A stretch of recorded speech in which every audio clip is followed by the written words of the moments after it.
Assalamualaikum warahmatullahi wabarakatuh. Bismillah, alhamdulillah, wa syukurillah, ala nikmatillah, la haula wa la quwata illa billah. Ketemu kembali dengan Kilamong Putro. Salam budaya warisan Nusantara. Pemirsa dimanapun Anda berada, izinkan saya untuk melanjutkan keterangan-keterangan saya tentang cerita sejarah keris setan kobra. Pemirsa dimanapun berada, di episode yang lalu dijelaskan bahwa Panji Sumirang karena rasa cintanya dan tanggung jawabnya terhadap adiknya, yaitu Roro Inten, putri satu-satunya dari Wong Agung Lawu. Oleh sebab itu, dia merelakan untuk melepaskan jabatannya sebagai Lurah Tamtomo Kadipaten Madiun untuk mencari adiknya yang belum tahu di mana keberadaannya.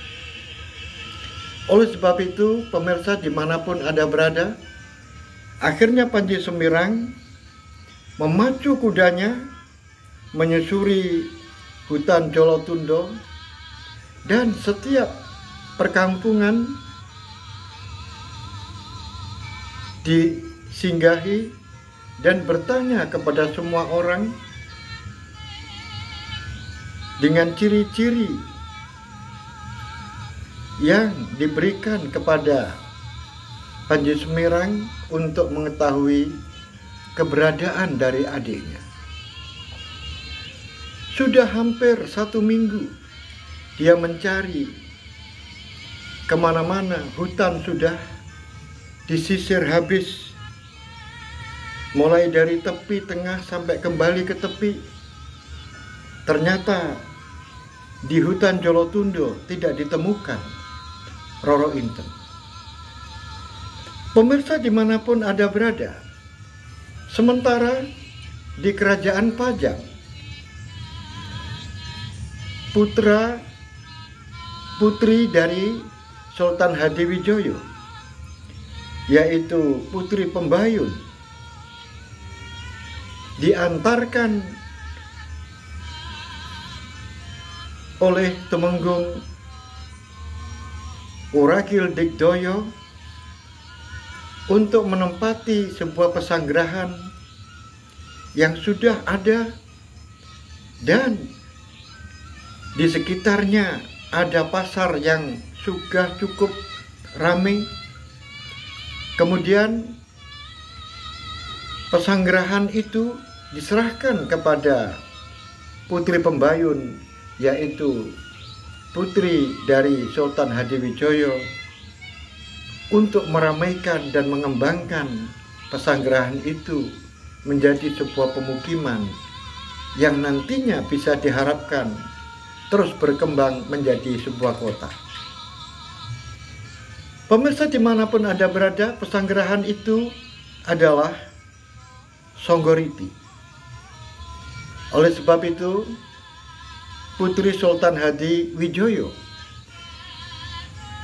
untuk menempati pesanggerahan Songgoriti ini dikawal oleh 40 prajurit yang dipimpin oleh Lurah Tamtomo Banguputih, dan juga dibantu oleh dayang-dayang tidak kurang dari 10 orang. Oleh sebab itu, pemirsa dimanapun Anda berada, pesanggerahan ini diharapkan menjadi semakin hari semakin ramai. Pemirsa dimanapun Anda berada, kemudian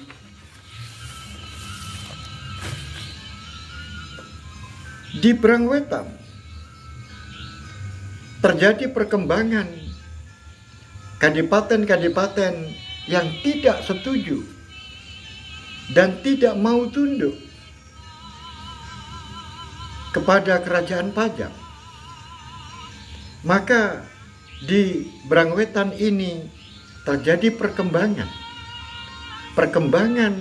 yaitu sekutu-sekutu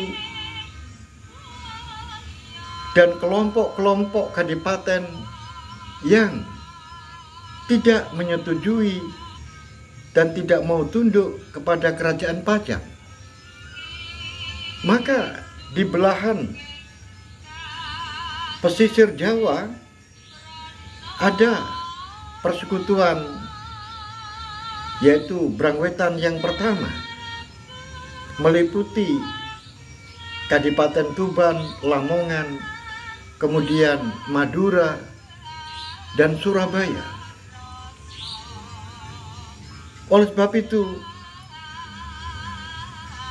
persekutuan Brangwetan yang pertama ini dipimpin oleh Adipati Panji Suryokromo, yaitu Adipati Surabaya. Kemudian kelompok yang sejak zaman Demak tidak mau tunduk, yaitu kelompok Pasuruan dan Belambangan. Ini juga membentuk satu sekutu. Kemudian ada perkembangan baru, yaitu ada yang mencoba untuk membuat persekutuan baru yang terdiri dari Lumajang, Kediri, dan Ponorogo.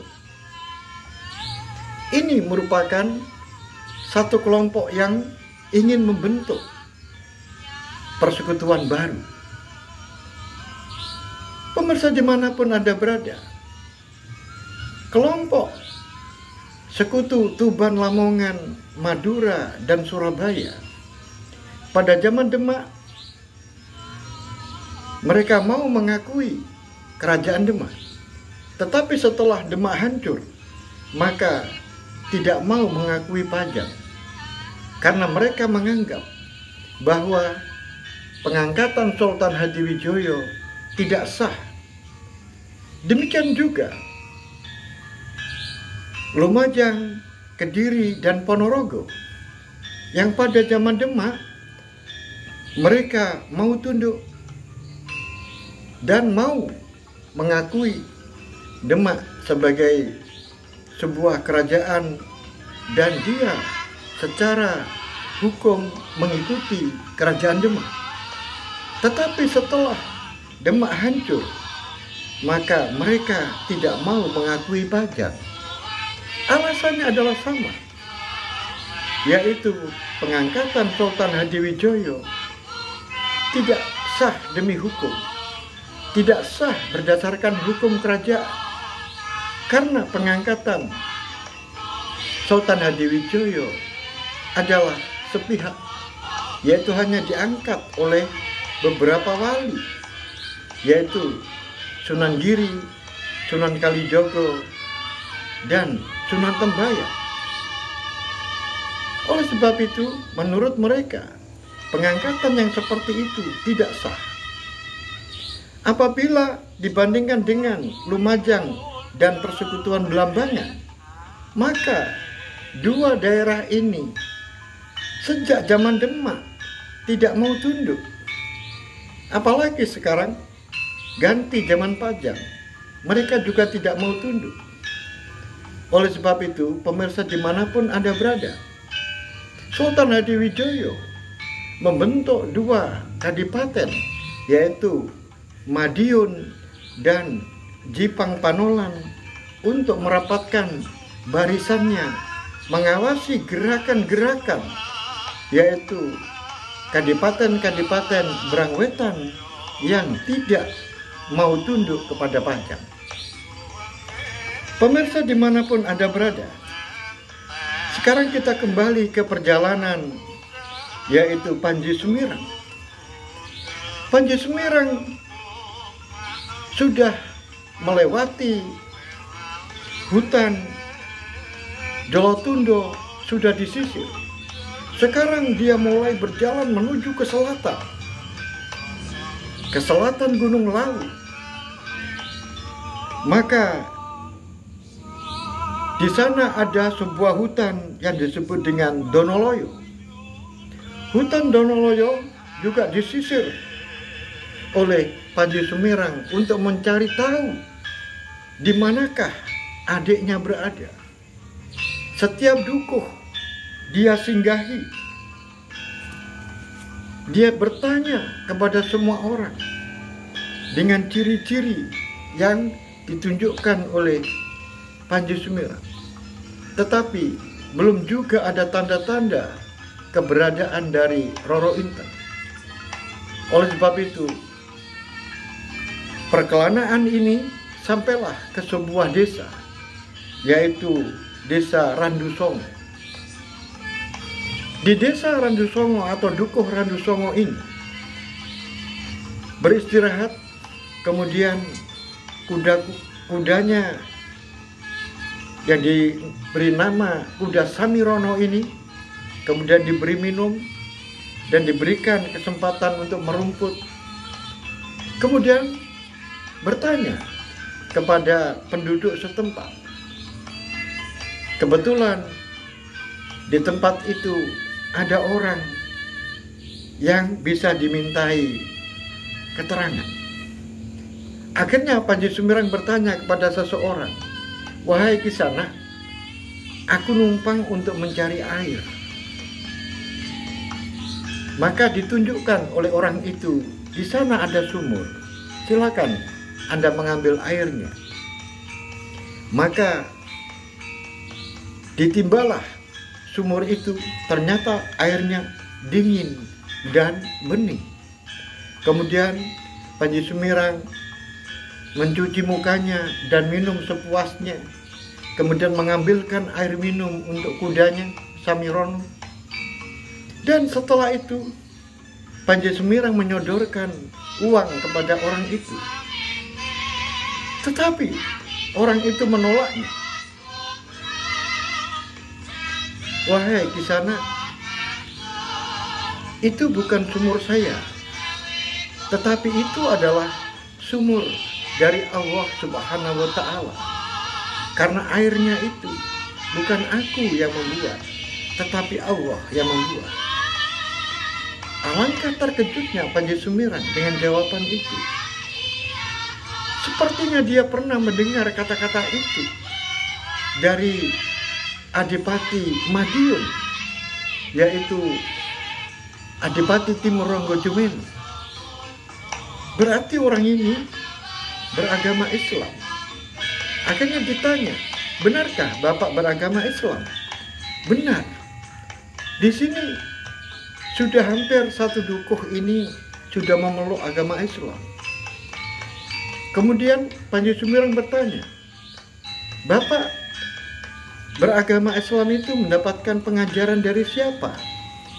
Maka orang itu menjawab, "Saya dan orang-orang yang ada di sini ini diajari oleh Sunan Kalijogo." Sunan Kalijogo? Benar, Sunan Kalijogo. Nah, itu dia orangnya datang. Karena ini waktunya sholat duhur. Oleh sebab itu, terlihat ada seseorang yang berpakaian hitam-hitam, kemudian memakai udeng yang berwarna gadung. Kemudian dia berjalan begitu tenang dengan roman muka yang begitu bersih. Kemudian uluk salam kepada Panji Sumirang, "Assalamualaikum." Panji Sumirang diam, dan kemudian tangan yang diulurkan ke Panji Sumirang untuk berjabat tangan ini tidak disambut oleh Panji Sumirang. Kemudian Panji Sumirang lari terbirit-birit, kemudian menunggang kuda. Akhirnya oleh Kanjeng Sunan Kalijogo disapa walaupun dia sudah berjalan, "Hai Panji Sumirang, sampai ketemu lagi." Dalam hatinya Panji Sumirang, itu Sunan Kalijogo. Mengapa dia tahu nama saya? Padahal saya belum kenal dia. Pemirsa dimanapun Anda berada, itulah pengalaman Panji Sumirang baru pertama kali ketemu dengan Kanjeng Sunan Kalijogo. Pemirsa dimanapun Anda berada, kemudian dilanjutkan perjalanan Panji Sumirang yang akhirnya melanjutkan perjalanannya menuju ke selatan, dan diharapkan Panji Sumirang menemukan adiknya. Pemirsa dimanapun Anda berada, kembali ke Songgoriti. Putrinya Sultan Hadiwijoyo, pada suatu ketika dia melihat-lihat di bagian depan, karena daerah itu dilingkari oleh gunung-gunung dan hutan. Kemudian karena letaknya agak tinggi, maka di bawah kelihatan ada sungai yang mengalir walaupun tidak besar. Oleh sebab itu, karena ingin tahunya, maka putri pembayun itu kemudian mengajak dua dayangnya turun ke bawah. Ternyata di sana ada sebuah mata air yang bening. Kemudian pembayun duduk di tepi sumber mata air itu. Tiba-tiba, tidak ada sebab mengapa tiba-tiba pembayun ini kemudian dia jatuh dan dia tidak sadarkan diri, sehingga dua pembantunya menjerit, dan akhirnya Lurah Tamtomo Bangu Putih hadir, dan kemudian pembayun ini dibopong menuju ke Pesanggerahan. Pemirsa dimanapun Anda berada, tiba-tiba suhu badan dari pembayun ini naik dan panas sekali. Oleh sebab itu, semua yang ada di tempat itu sangat khawatir terhadap keselamatan dari pembayun. Tiba-tiba pembayun ini kemudian sadar. Setelah sadar, kemudian duduk, kemudian diam. Lalu dia mengatakan yang tidak masuk akal, "Wahai emban, antarkan aku ke tempat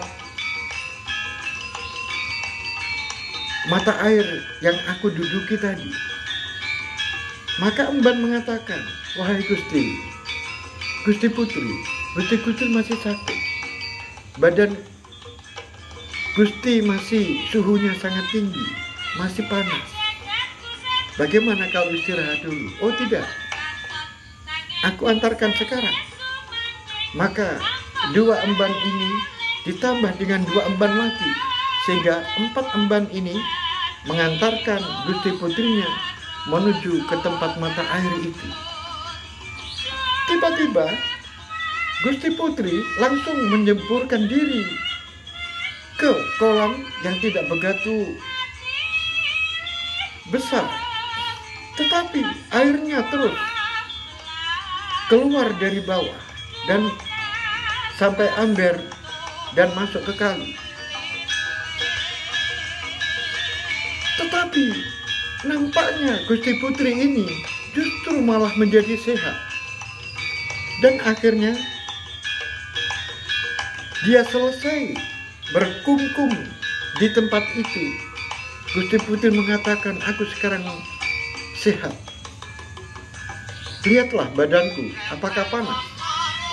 Ternyata benar. Gusti Putri pembayun benar-benar sudah sembuh.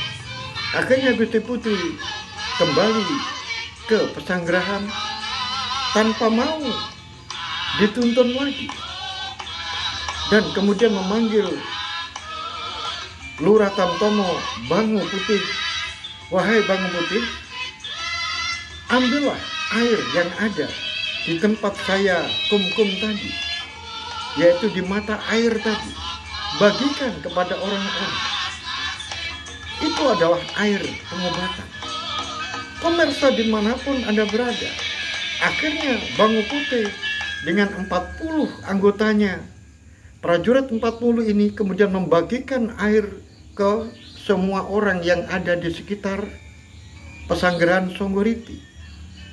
Ternyata air ini benar-benar menyembuhkan orang yang sakit. Akhirnya tersiar kabar dan berbondong-bondong orang datang ke Songgoriti untuk mengambil air di tempatnya, mata air di mana pernah ditempati Gusti Putri Kumkum di tempat itu. Pemirsa dimanapun Anda berada, bagaimanakah kelanjutan dari cerita ini? Mampukah Panji Sumirang menemukan adiknya? Dan bagaimanakah Songgoriti yang terus berkembang dan pasar Songgoriti yang terus bertambah besar, apakah bisa dijamin keamanannya? Oleh sebab itu, pemirsa dimanapun Anda berada, ikuti terus cerita ini. Sampai di sini akhirul kalam. Billahi taufiq wal hidayah, waridha wal inayah. Assalamualaikum warahmatullahi wabarakatuh. Salam budaya warisan Nusantara.